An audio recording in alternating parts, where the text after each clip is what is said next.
Hey everybody, welcome to Daily Reflections with Chris. My name's Chris, and folks, I'm still working on the lighting, so I'm gonna get good at one day at this. Maybe even buy some stuff here in the near future, since I seem to be really liking, well, I don't know about really like, well, anyway, so I'm doing these videos. I want the quality of the lighting to be better, so excuse me. And that's my roommate right there. That's my roommate's jacket right there. So you can't dry it, so she lays it on the sofa. That's my roommate jacket right there. Okay, let me move it a little bit. Okay, anyway, doesn't matter. So my name's Chris, and welcome to Daily Reflections with Chris.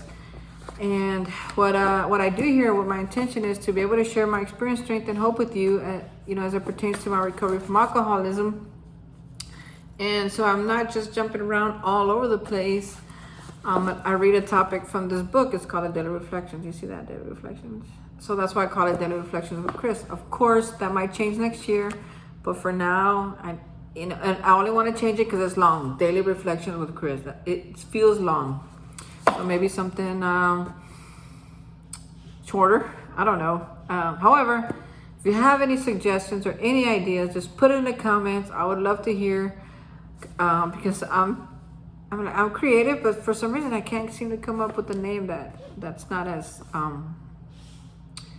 that gives justice to what I'm doing here, but is not as long. So anyway, let's get started. Today is March the 13th, and the title of today's entry is called The World of the Spirit. We have entered the world of the Spirit. Our next function is to grow in understanding and effectiveness. This is not an overnight matter. It should continue for a lifetime. And that's from Alcoholics Anonymous, page 84. The word entered and the phrase entered into the world of the Spirit are very significant. They imply action, a beginning, getting into, a prerequisite to maintaining my spiritual growth. The Spirit being the immaterial part of me.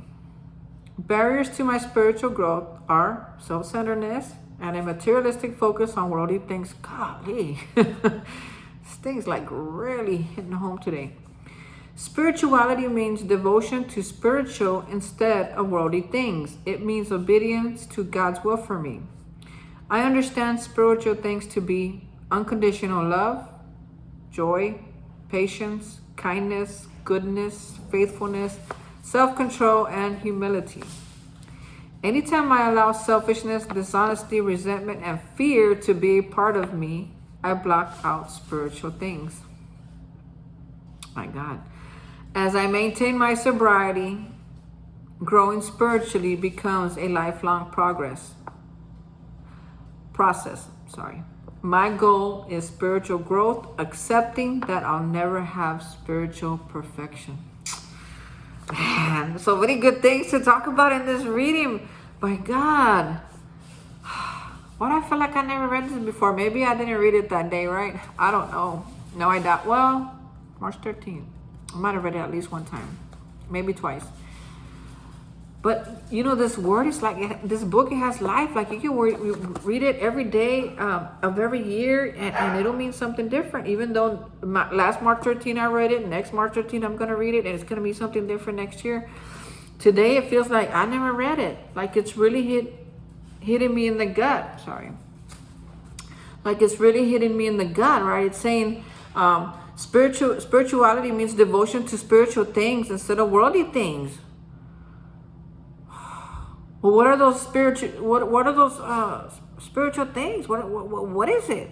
Well, it's unconditional love. It's joy. It's patience. It's kindness. It's goodness. It's faithfulness. Self-control and humility. Man, I want that. What is it? How do I get it, right? Because I have unconditional love, but only for some people. And I experience joy every time I get what I want. Patience. I ain't got it. I tell everybody, don't ask me for that because I don't have it. Kindness, I can be kind once in a while until I get hungry or tired or upset or in fear. Goodness, I have goodness within me. Does it always show up? No. But I do have it. I could be a nice guy. I could be friendly. I could be kind. I could be hardworking. I could be tolerant. I could be patient. I could be all those things. I just can't be it all the time. And sometimes lately, especially, it feels like I'm never that person, you know? So I'm kind of like working on that. Faithfulness.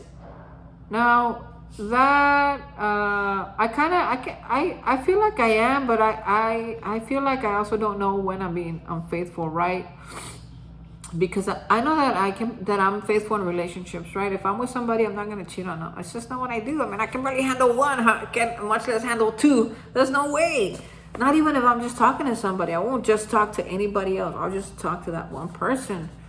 But I can feel like, but I feel like faithfulness comes into other areas of my life that I don't see it as being unfaithful. I just feel like choosing not to. Why don't you choose not to? Why? Because you're unfaithful to that. You're unfaithful to God. How? Well, you worshiping other gods. Oh, okay. Well, you're unfaithful to blah blah blah. Why? Because you're talking smack about her. I feel like that's maybe like disloyalty or unfaithfulness, right? And self-control. This mouth of mine, man, it always gets the best of me. It got the best of me today. I was like, this dude, right? And humility. Folks, y'all have heard me these past few weeks, and I'm not bringing it up just to talk about the same thing, but to let y'all know that this past few weeks I haven't been the most humble person.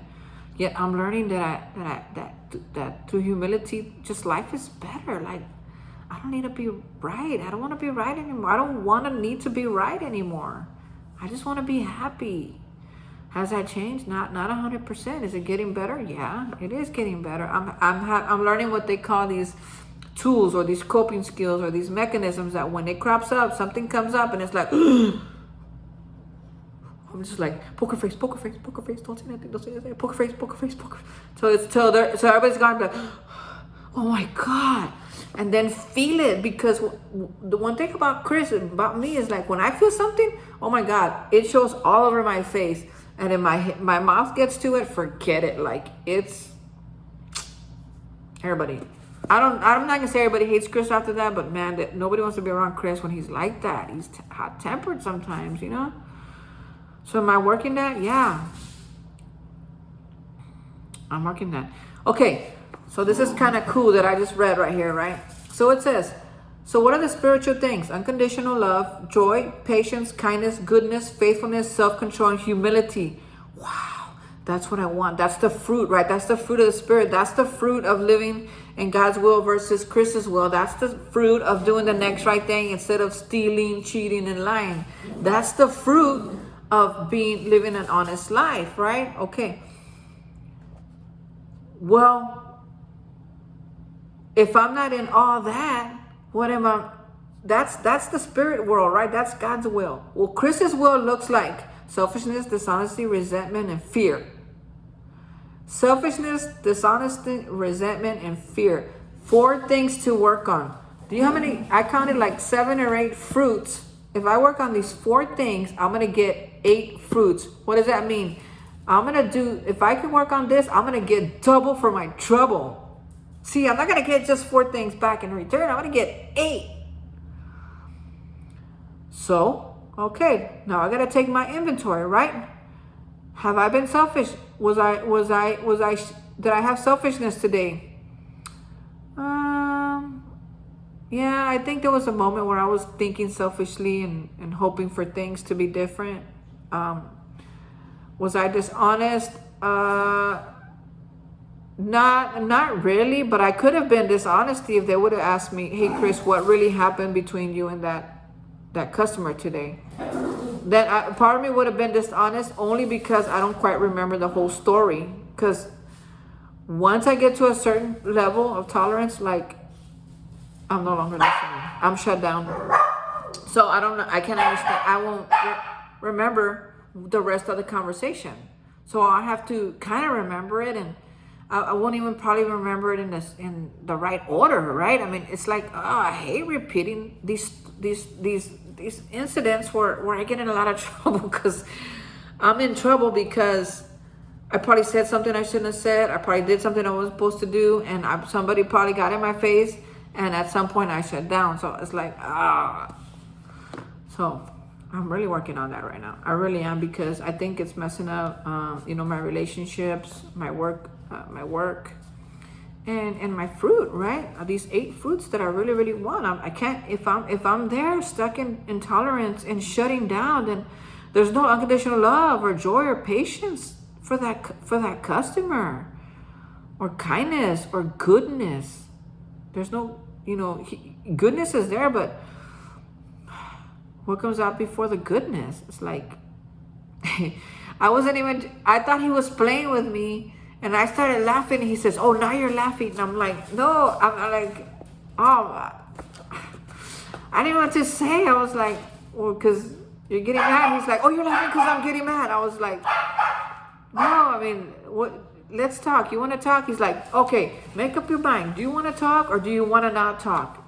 He goes, you need to make up your mind. And I said, okay, I will. And then I was like, oh, don't say nothing no more. Don't say, just shut up, just shut up, just shut up. And then he said, smile.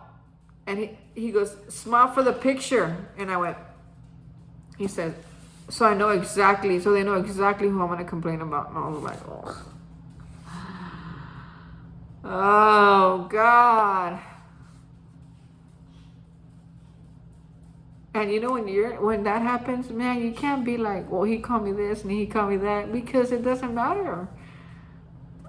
It doesn't matter what, but if I'm at HEB or the post office, I'm in the customer service business, and he might not be completely right, but there are certain things that I cannot be saying. Or engaging, right? They call it, don't engage. That's hard. I mean, I don't know. I'm going to have to get some guidance on this one from my boss tomorrow, because I don't really know what to, I mean, I need to know what should I be saying when this occurs again. And if they say nothing, then it means nothing. I mean, folks, come on. Okay, little PSA real quick. If you're on my video and you're listening to this, maybe today, maybe tomorrow, maybe next year or next month, a PSA. If where you live, there's a bunch of cluster boxes, okay, where everybody goes to get their mail, and you see the mailman there, and he's got them open, and he's putting his mail in, and he's putting his packages and his magazines, please do not bother him or her. Just wait. It's not going to take much longer. You can wait. The confrontation is so unnecessary. Like, what is so important that you can't wait 5 or 10 minutes? Sorry, they're like me, right? That you can't wait 5 or 10 minutes to check your mail, people. Okay? I get it. Checks, IRS checks right now, they're hot. Packages, it's spring break. Everybody, they ain't got nothing to do but wait for the mail. I get it. Everybody's waiting for a package. I get it, but people, is it that important that you have to get into confrontation with your mailman and then get so upset that you got to report him, and that mailman may or may not lose his job? I mean, this is their livelihood for a package? Seriously? It's like, but we can't say nothing. Us as mailman cannot say nothing. Because why? Because when you call, guess who's right? You are. You call and complain to the post office, and you're right. Because the fact is that people like me, when people confront people like me at the post office, it gets scary, because people get shot for $25 gift cards. People steal people's mail. It doesn't matter if you're in a rich neighborhood or a poor neighborhood, new houses, old houses. It doesn't matter. So of course, when people come up to me, I feel a certain way. And if they're not having a good day, guess what? Stuff happens. Anyway, that was just a little rant. Thank you. PSA. Do it or don't do it. It's up to you. Be nice to him, okay? That's all I'm gonna say. Just be nice to your postal carrier. And this stuff isn't easy. People get shot every single day for it. They die. Some even die. Some people get get bit by dogs, or some people are in their vehicle trying to deliver your mail, and the guy behind them is in a hurry or not paying attention. They run into us. They kill people. Mothers, fathers, daughters, uncles, aunts, brothers, sisters. Folks, be nice to your mailman. Be courteous too, if that's okay. Anyway, I just wanted to share that with you. I've always wanted to do like a PSA on that. One that everybody would hear, right? But anyway, thanks to you, my 7 followers. You're going to hear it. And if anybody else shares it, then they'll hear it too. But anyway, let's get back. So I kind of lost it today at work. And I couldn't, I lost my patience. It was hard to me have kindness. The goodness was there, but it wouldn't come off. Faithfulness to my job. Yes, I was trying to do the next right thing. My self-control, man, it went crazy. It wasn't there. I didn't have no self-control over my mouth.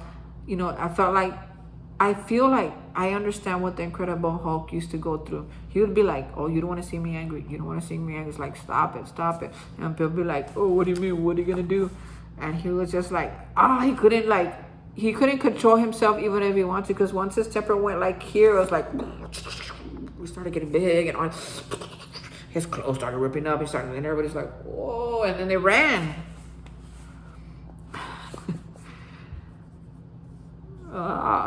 I get that, but I'm not the Hulk. I believe that the same God who relieved me from my alcoholism and drug addiction is the same God that can help me with all this other stuff, right? And really, compared to what I get out of it, I only have to put a little bit. They told me in the beginning, Chris, if you put half the zeal that you put into getting drunk or getting drugs, then you're gonna go a long way in this program. And I put half the zeal, and I went pretty long way. But guess what? When I put 75% of zeal, when I'm all in 110%, my God, can't nobody tell me nothing, man. This program is just like, it becomes real in my life, in every single way. I was thinking back today, like, I don't want to get in trouble at work, man. I'm trying to advance, and I don't want to get in trouble, but I might. I mean, they have to say something. They're my bosses, right? I mean, that's what bosses do. They got to make sure that stuff's getting done the right way with the right attitude. Sometimes, most of the time, and my boss, she already put up with stuff like that, right? So anyway, I don't want to be that way even in relationships, right? Like, I had started, I haven't dated in a long time. It's been like 2 years. The last person I dated was like, the breakup was so extremely horrible and terrifying,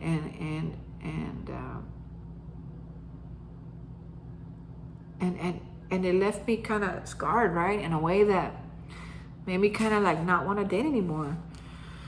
So, and like ever, it's like, man, I can't do this. I'm just gonna stay single forever. Well, I've been kind of like thinking like, well, maybe because you ain't gonna be single forever, man. Come on, you can get out there again. So I did. I put myself out there again, and I met somebody, and I felt okay. I'm starting to see a pattern here. I felt pressured, right? This pressure thing. Pressure. I guess I don't do good under pressure. I felt pressure to do something that.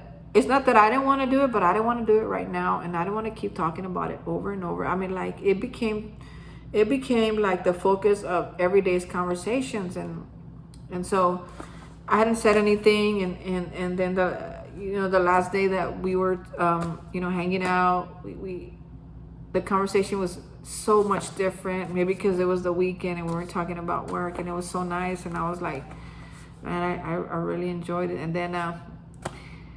and then she wanted to talk about that subject again, and I was like,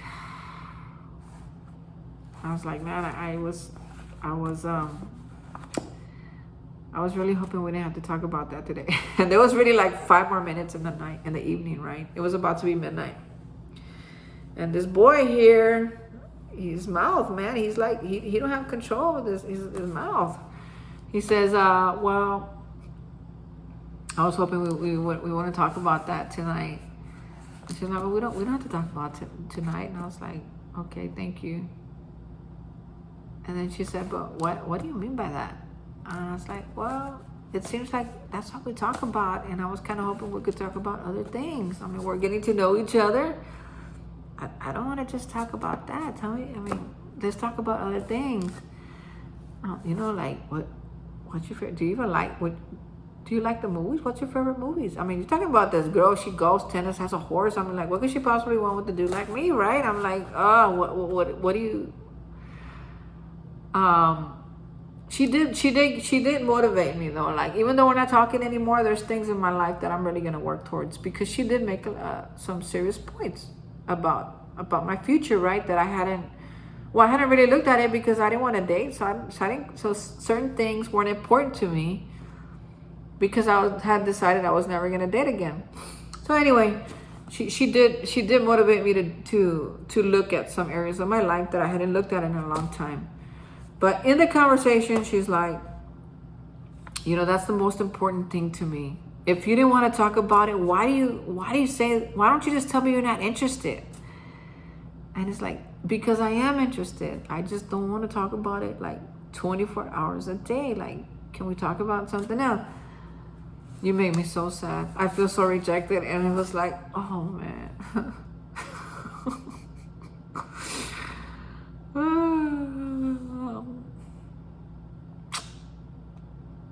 And then Chris just goes into his Chris mode.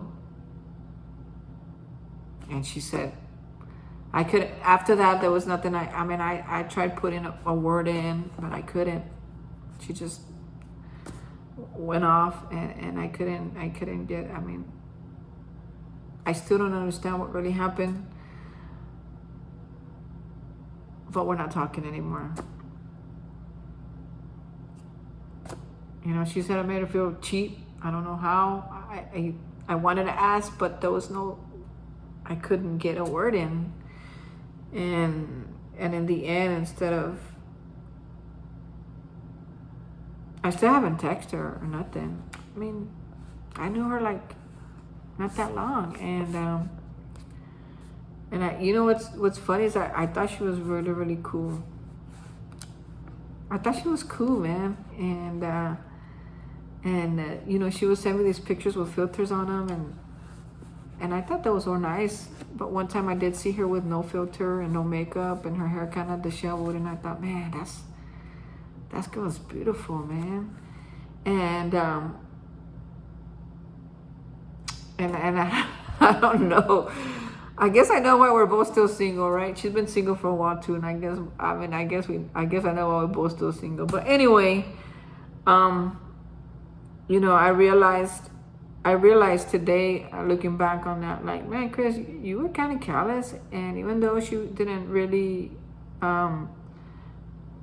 give you a chance to say anything, like, you did feel indifferent. You felt indifferent, and you felt like you didn't care. And you just because you didn't say it, because you couldn't say it, but could you have said it, you probably would have. And that's the Chris that I'm thinking, like, man, come on, Chris. You gotta do better, man. You gotta do better for the next one. You gotta get better. You can't just let these girls just walk out anytime they want, because you don't want to acknowledge them, or you don't want to acknowledge their feelings, or you don't want to try to salvage something that you're really enjoying. I mean, like, what do you, I mean, like, that, yeah, Chris is like that. He's so cool. Like, he's like, I would love to date somebody like me, like Chris, right? But man, if you don't understand him, you'll walk out of his life. Trust me. Chris is like, he needs a really understanding person in his life. He really does. Anyway, so anytime I allow selfishness, which I did, dishonesty, because I was like, okay, bye, like acting like I was cool with it when I really wasn't. Resentment and fear, right, to be a part of me. I block out all spiritual things. Well, I can sit here and be like, there was no fear, Chris, but there was fear. Because why didn't I tell her straight ahead, like, ahead of time? Why didn't I tell her the truth? And the truth was that I was getting ready. I was gonna get on board, but I felt pressured. to get on board sooner than I was ready. And I didn't get to tell her that. And instead of me making an effort to tell her that, I was like, all right, well, goodbye. You know, so that's dishonesty. Dishonesty to myself, dishonesty to the relationship, dishonesty to her, right? Dishonesty to what I really want. So as I maintain my sobriety, growing spiritually becomes a lifelong process. Man, I gotta keep doing this. It ain't over. It'll never be over, because I say it a lot. You get to the next level, and there's more things to work. There's other things that there's a lot of things that I'm already good at. Like I think she kind of liked me too, right? But there's other things that still communication is like needs work. I can communicate about a lot of things. I'm a really open book. I'll answer all their questions. I'll do, I'm very open about my life, my lifestyle, what I do, what I like to do, that I don't drink, that I'm in recovery, that I'm a transgender man.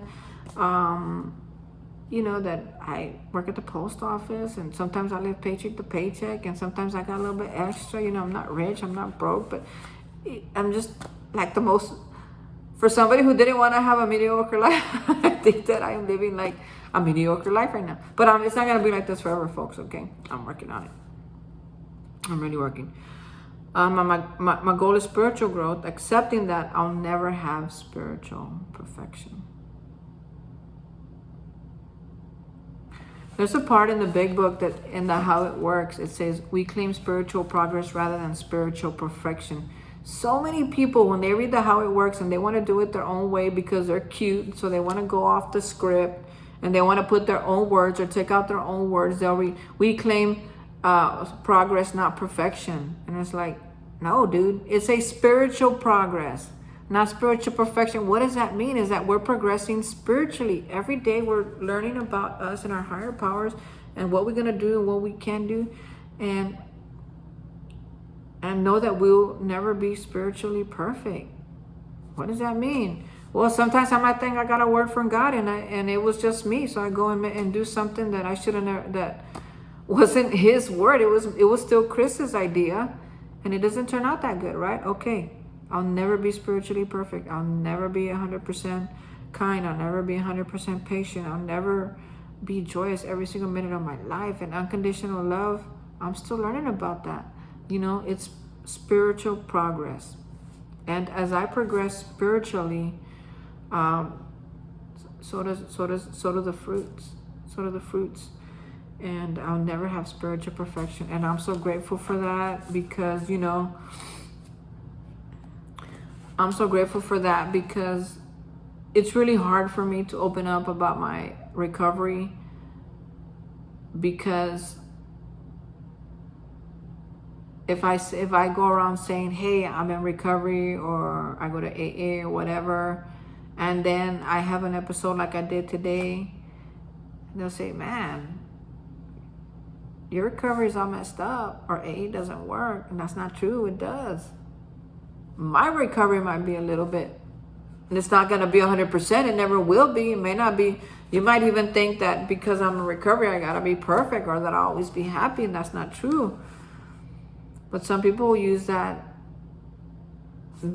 little bit of information to clobber me every single time I mess up. Clobber me every single time I don't act right. Clobber me every time I'm feeling like I'm in the dumps for a week.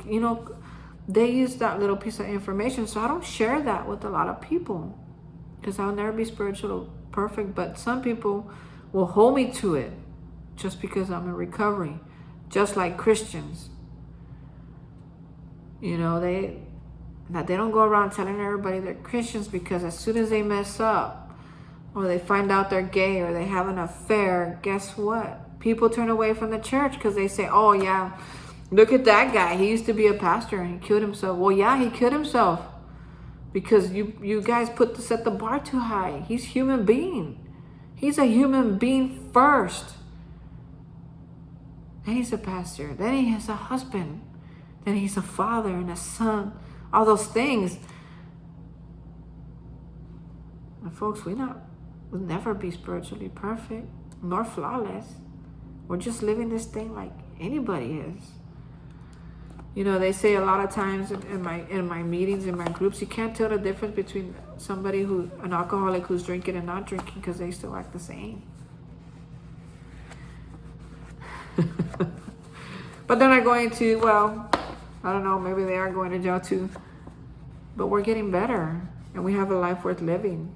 And alcohol totally destroyed my life.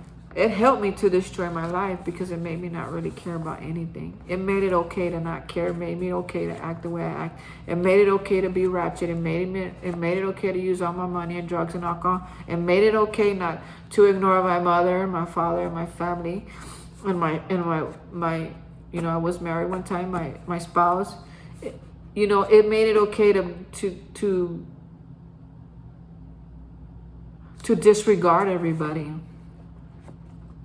But now that I don't have alcohol, nor do I want alcohol to ease the pain, I want to live a good life, man. Whether it's mediocre right now or not, whatever. I'm not drinking. I haven't drank today. I didn't drink yesterday, and I don't want to drink tonight. And that's big. That is big.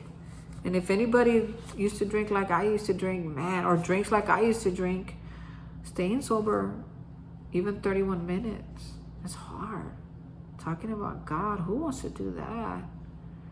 Working for a better life, I wouldn't even know where to start if I was still drinking and drugging. As a matter of fact, I'll probably be dead, or in jail, or in prison, or in the nut house. Oh, that's the scary one for me.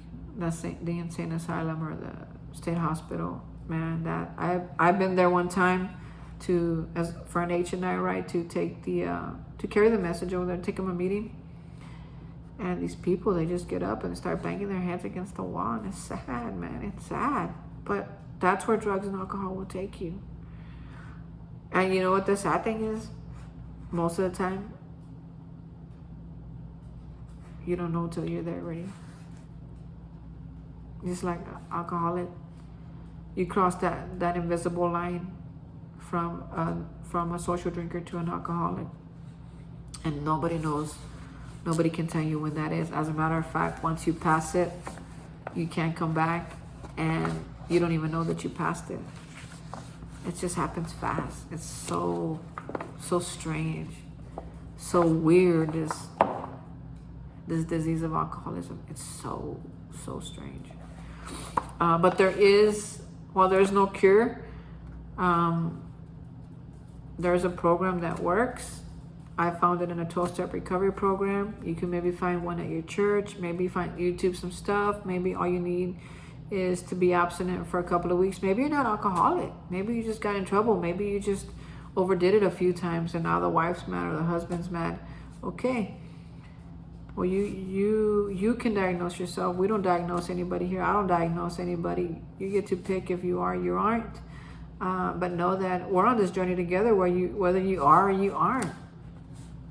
I mean, recovery from hurts and hang-ups and failures and feelings and emotions, that's for everybody. It's not just for me, because I'm not special because I'm alcoholic. I'm just talking recovery as I see it, what I've learned in this program.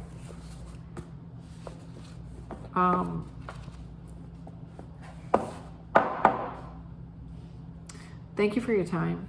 I really appreciate you being with me. I didn't realize I had all that to say, and I didn't even think I was going to say all that.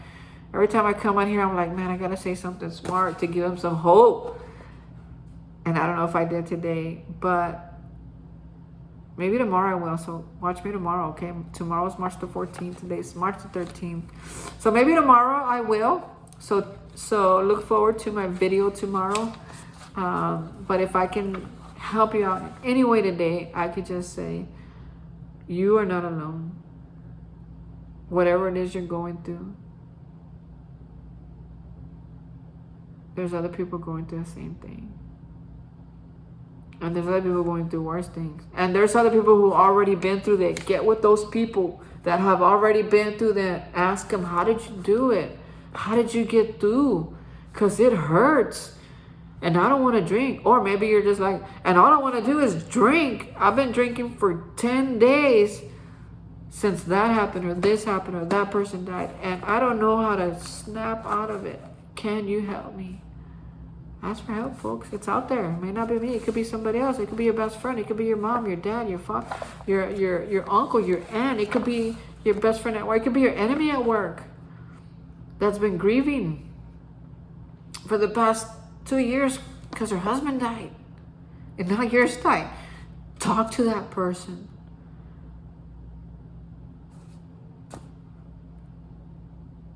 There's hope and there's help if you want it. Ask, knock, and you shall. What is it? Whatever. If you start looking, you'll find it. I was getting close to the scripture. I wasn't sure what it was, but you got this. I know you do. And if you don't got it, get it. And then when you get it, give it away to somebody who might need it today. Okay? All right. Well, we'll see you tomorrow. I hope you have a wonderful rest of your day. I'm still here. I'm halfway sane. I messed up. I'll probably have to have a conversation tomorrow. But you know, I haven't drank over it. And that's a big deal to me. Am I proud of what I did? No. But am I clobbering myself with it today? No. Because I messed up. And I could I know how to take responsibility for it now. And I can do the next right thing. And I'm very grateful for that. If I'm proud of anything, it's that I know that I messed up.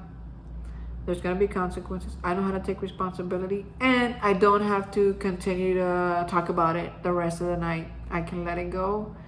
I could talk to God. I could pray about it, and I could watch a good movie, wash my clothes, move my room around, do something other than continue to beat myself up about it. Right?